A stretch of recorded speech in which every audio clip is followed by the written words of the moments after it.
Now, Nigeria's economy is expected to grow at its fastest pace in more than a decade after the World Bank upgraded its growth forecast for Africa's largest economy. In its 2026 Global Economic Prospects report released on Tuesday, the World Bank says Nigeria's economic growth is forecast to strengthen to 4.4% in both 2026 and 2027. And that's up from an estimated 4.2% in 2025. Now, the bank says the improvement would be driven largely by continued expansion in the services sector, particularly finance and information and, of course, communication technology, alongside a rebound in agricultural output and modest growth in non-oil industries. And Adebajo, economic analyst, joins us live from our Lagos studio to look at the World Bank revised growth projections for Nigeria's economy. Thank you so much for being on the news tonight. We do appreciate your time. Good evening. Great. Let me just begin by asking you, even though the introduction to this chat has highlighted some of the things in that report, but in simple terms, what has really changed and why is the bank suddenly more optimistic about Nigeria's economy? Well, first of all, let us go to a statement that is credited to the Honorable Minister of Finance and Coordinating Minister of the Economy, Chief Olawale Edu. On the 28th of December, I think he gave a statement which resonated with the world after the strike by the United States on northwest Nigeria, where he says that he wanted to assure investors and partners globally that Nigeria was not at war with itself or with any other nation, but Nigeria is decisively, along with trusted international partners, combating terrorism.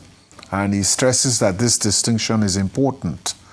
In this statement, I think he further summarized the gains of the Nigerian economy in the last 2 years. And in his closing remarks, he said that in order to assure investors that as the markets were open, that Nigeria remains focused, reform-driven, and committed to stability. The fundamentals are strengthening the policy direction, and it's clear that the resolve of the administration is to protect the lives and secure the property and grow Nigeria's economy. Nigeria remains open for business, anchored in peace, firmly focused in the future. I think this statement in itself, to the international community and also to Nigerians, I think signifies the fact that the economy has indeed reached a point of inflection. And what we mean by that is that we've come out from the brink and we've achieved economic stability. But economic stability in itself, it's not the solution because we still have 140 million Nigerians in multidimensional poverty.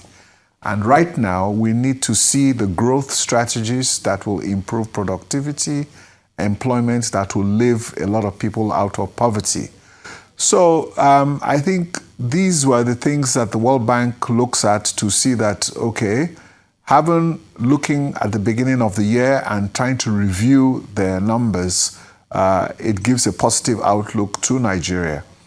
We at the Corporate Finance Group are even more confident. We have predicted that on our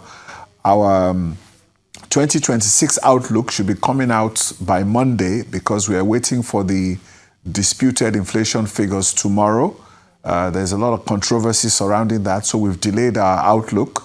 But I can tell you that in our outlook, we are predicting for 2026 that the Nigerian economy will grow in excess of 5%, which is even higher than the World Bank growth projections. We say this because we see a lot going on.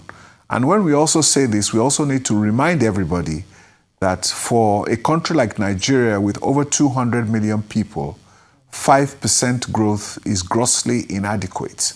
Our economy needs at least 8 to 10% growth on a sustainable basis for us to lift 140 million Nigerians out of poverty. That should be the goal. So yes, while we've reached a point of inflection, the challenge for the government and also the World Bank predictions is to grow the economy. Yes, the economy is growing, but it's not growing at an adequate level. Great, and I'm glad you pointed that out. And it's also curious that you're actually more optimistic than the World Bank is, projecting above 5%. But I mean, I'm glad you mentioned the fact that there is still poverty.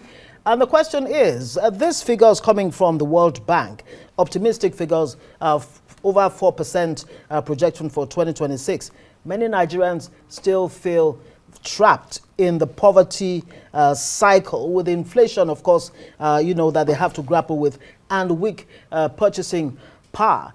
How can we come out of this vicious cycle of optimistic projections and not so optimistic projections on the part of the ordinary Nigerian?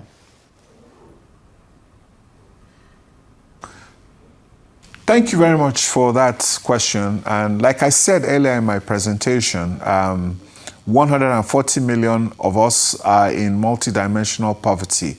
And the way to lift Nigerians out of poverty is to grow the economy at 8 to 10% and to significantly reduce inflation. Currently, we're having significant challenges with the inflation numbers. At the CFG advisory, based on our adaptive gap methodology, we see inflation at about 22%.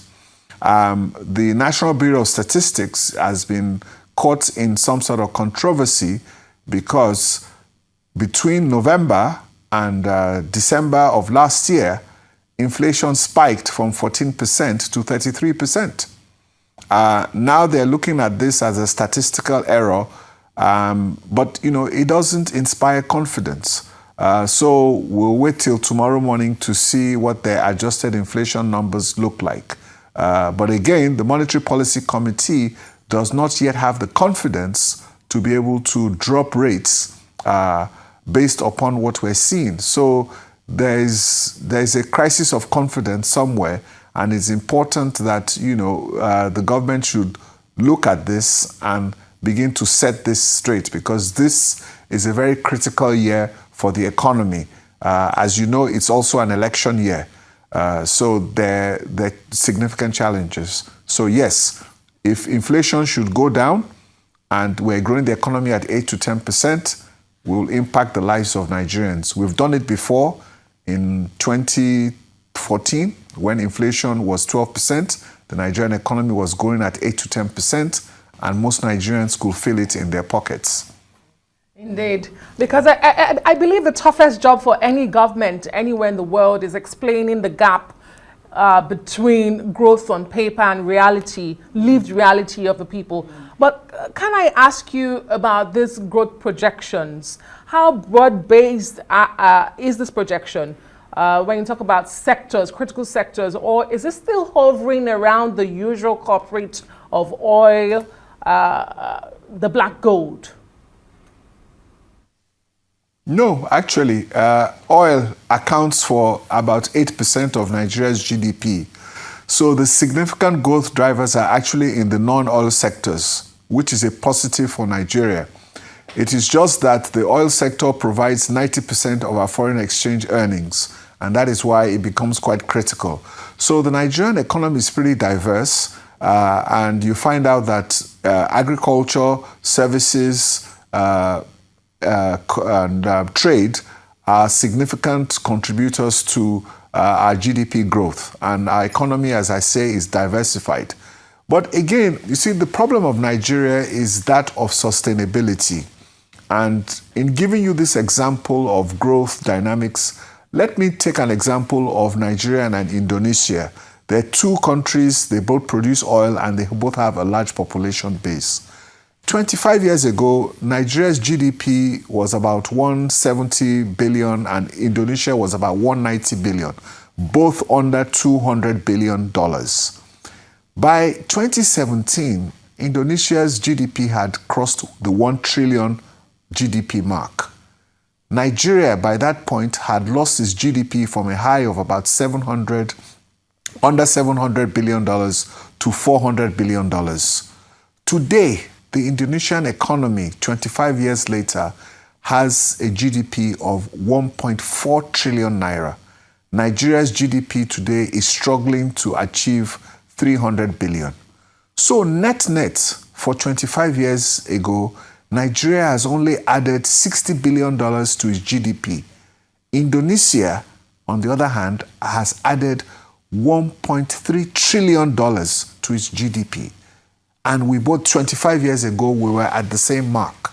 So that reflects our economic policies that have not been unsustainable. That is really the bane of Nigeria, because we are not able to sustain our economic growth. We're not able to sustain our economic development.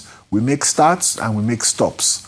So this time around, it's important that we put in policies in place that will grow the economy at a sustainable level.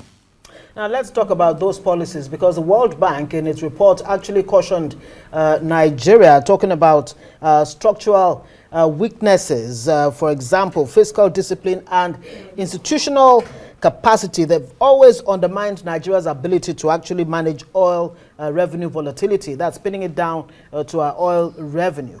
What needs to be done in a way that, number one, what does government need to do in the next 12 to 18 months to convert these projections into real tangible benefits for Nigerians, for business, for investors, and of course for everyone? Yes, you mentioned it. One of the key challenges we have is fiscal management. We have what we call the Fiscal Responsibility Act. So government needs to review the fiscal. There's need for significant fiscal reform. We need to review the Fiscal Responsibility Act. We need to also empower what we call the Fiscal Responsibility Commission to be able to keep government in check and control with government expenditure. Government's budgets is too high. We have been running 2 or 3 consecutive budgets, and our budgeting system is definitely broken. It needs to be fixed. And we need to use the opportunity of this 2026 budget to align everything we need to do. Last year, we could not fund our capital budget. If you cannot fund your capital budget, you cannot provide the growth and the multipliers that you need, the spending and the multiplier you need to grow the economy. So government needs to cut its budget also, which is also a recommendation of both the World Bank and the IMF, because we are making budgets and projections that we cannot fund. So we need to cut our coat according to our size. That is the beginning. Interesting. No oversized coat, you're saying. Mr. Adebajo, economic analyst, thank you so much for your views on this topic.